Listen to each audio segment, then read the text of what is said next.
वाल्मीकि जी, अजामिल जी, इनके पास तो कोई साधना नहीं थी,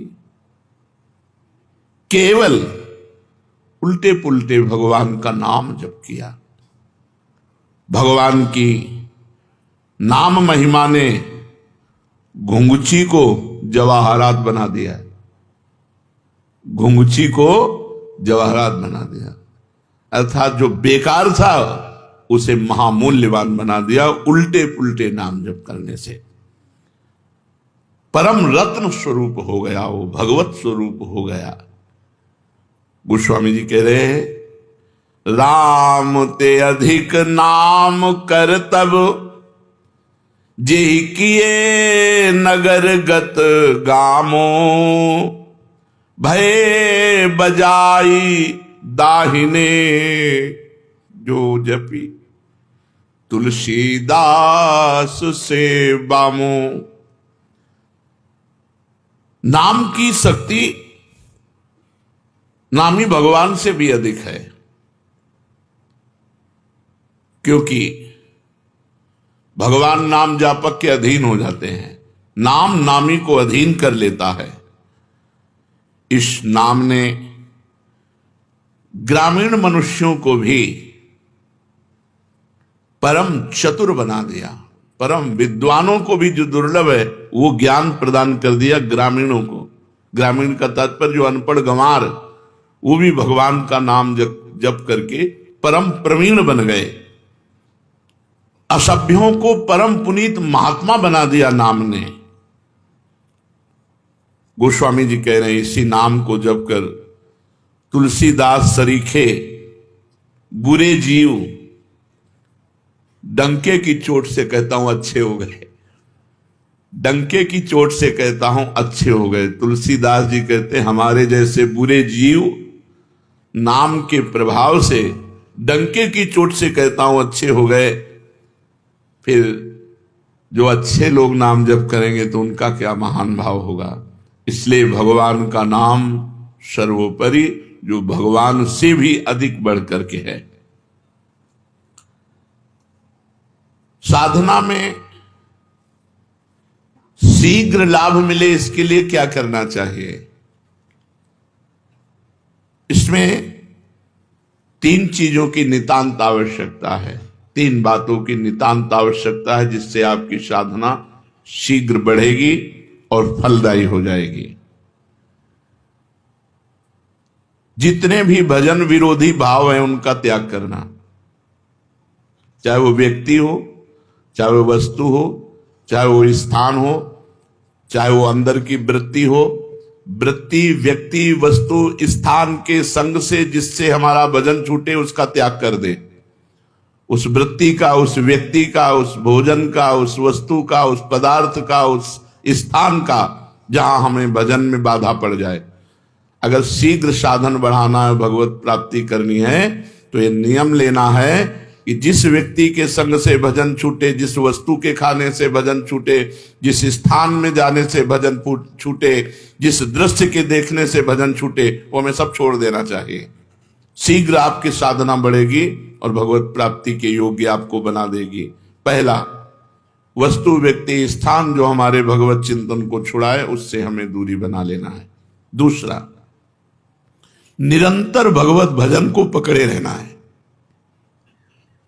जैसे तूफान चले तो पहाड़ का आश्रय ले लेते हैं, कोई मजबूत वस्तु का आश्रय ले लेते हैं, ऐसे कलिकाल और माया का तूफान चल रहा है जो हमें उड़ा करके विषय प्रपंच में फंसा सकता है। तो भगवान के नाम रूपी पहाड़ का आश्रय लिए, राधा राधा राधा, हर समय नाम जप, और भगवान की रुचि उत्पन्न करने वाले वस्तु, व्यक्ति, स्थान का संग। तीन बातें भगवान का विस्मरण करा दे, ऐसे वस्तु, व्यक्ति, स्थान के संग का त्याग, निरंतर भगवान के नाम का जप, आश्रय भगवान का। इस कोटि से नाम जप द्वारा जैसे तूफान आए तो हम मजबूत वस्तु का, तो यहां तूफान ही चल रहा है, काम, क्रोध, लोभ, मोह, मद, मत्सर, कलिकाल के कराल, जितने भी दुराचार की प्रवृत्तियां हैं, ये सब तूफान की तरह आती हैं और साधक को भ्रष्ट कर देती हैं। अगर साधक नाम का आश्रय लिए है तो बच जाएगा। तीसरा, हमें ऐसे व्यक्ति वस्तु स्थान का संग करना है जिसके दर्शन से, संभाषण से, खान पान से, वहां पहुंचने से हमारा भजन होता है। उस स्थान, उस वस्तु, उस व्यक्ति का मुझे संग करना है। अगर ये तीन बातें जीवन में है तो साधना बहुत जल्दी बढ़ेगी और फलदायी हो जाएगी। क्या साधना में प्रारब्ध बाधा पहुंचाता है? हाँ, यदि कड़ाई से भजन करोगे, जिद्दी स्वभाव बना के, कुछ भी हो जाए भजन नहीं छूटने वाला, तो आपका प्रारब्ध भी पीछे हट जाएगा। नहीं, आपका प्रारब्ध आपके भजन को रोक देगा। शरीर पीड़ा, विषय भोग का प्रारब्ध, कोई घटना का प्रारब्ध, कड़ा नियम। जैसे पूज्य राधा बाबा जब त्रिपुर सुंदरी भगवती का अनुष्ठान कर रहे थे तो खड़ाऊं फिसली और अंग टूट गया, पर उनकी साधना में बाधा नहीं पहुंची, तो प्रारब्ध क्षीण हो गया, प्रारब्ध पीछे हट गया और वो साधना सफल हुई। त्रिपुर सुंदरी का जो आराधना का फल है उनको प्राप्त हुआ, देवी का साक्षात्कार हुआ। जब हम साधन मार्ग में चलते हैं तो हमारा बुरा प्रारब्ध आता है, स्त्री आकर्षण के रूप में, गंदे व्यक्ति के रूप में, विपत्ति के रूप में, शरीर रोग के रूप में। यदि हम शिथिलता पूर्वक साधना करेंगे तो बाधित हो जाएंगे, यदि कड़ाई से नियम पूर्वक, मर चाहे जाऊं भजन नहीं छोड़ेंगे, तो हर प्रारब्ध क्षीण होता चला जाएगा और उसकी साधना आगे बढ़ जाएगी। कड़ाई से यदि साधना के नियम पालन किए जाएं तो उसमें प्रारब्ध भी नष्ट हो जाता है, नहीं तो प्रारब्ध भजन मार्ग को छीण कर देगा। कहा जाता है भजन का अभ्यास करो, तो यह अभ्यास क्या है? शरीर को बार बार भगवत सेवा में लगाना, मन को बार बार भगवान के नाम में लगाना, बुद्धि को बार बार भगवान के चरणों में लगाना, इसी को अभ्यास कहते हैं। बार बार शरीर से भगवान की सेवा करो, बार बार मन से भगवान का सुमिरन करो, बार बार बुद्धि को भगवान के रूप चिंतन में लगाओ, भगवान के महत्व में लगाओ, ये अभ्यास है। साधन में तत्परता नहीं आती जैसी आनी चाहिए, उसका क्या कारण है? पूर्ण श्रद्धा नहीं होती, वहां तत्परता नहीं आती। जब हमें महत्व बुद्धि और श्रद्धा हो जाएगी कि मुझे भगवत प्राप्ति ही करनी, तो साधना में तत्परता आ जाएगी। ये नियम है कि जहां हमारी महत्व बुद्धि होती है वहां हमारा चिंतन होता है, जहां चिंतन होता है उसी के मिलन की तत्परता आती है। तो प्रधान कारण है श्रद्धा ना होना, महत्व बुद्धि ना होना, इसलिए साधन में तत्परता नहीं आती। जब इस कोटि का महत्व नाम में हो जाए कि नाम के आगे नामी भी छोटा नजर आवे, जितना नाम से प्रेम है उतना नामी से प्रेम नहीं, इस कोटि की श्रद्धा, तब निरंतर नाम चलता है।